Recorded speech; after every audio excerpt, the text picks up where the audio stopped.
Wax అంటే normal productive mechanism మన చెవి లోపల. సో బేసిక్లీ అది dust particles, foreign body particles ఏమైనా మనం చెవి లోపల ఎంటర్ చేస్తే సో వ్యాక్స్ దాటి అది ఎంట్రాప్ అవుతుంది. సో బేసిక్లీ చాలా టైం వరకు వ్యాక్స్ ఉంటే దురద రావడం, హియరింగ్ లాస్ కూడా అవ్వచ్చు దానివల్ల.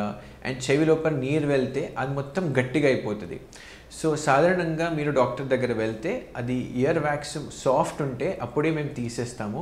బట్ అది ఇయర్ వ్యాక్స్ చాలా గట్టిగా ఉంటే, హార్డ్గా ఉంటే దాన్ని సాఫ్ట్ చేయడానికి మనం డీవ్యాక్స్ లేకపోతే సాలివ్యాక్స్ లాగా ఇయర్ డ్రాప్స్ ఇస్తాము.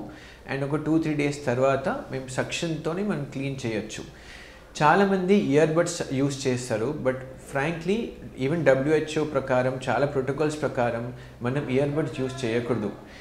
ఆ కాటన్ వల్ల, ఇయర్ బడ్స్ మీద కాటన్ వల్ల మీకు ఓటోమైకోసిస్ అని ఫంగల్ ఇన్ఫెక్షన్స్ చాలా మందికి వస్తాయండి.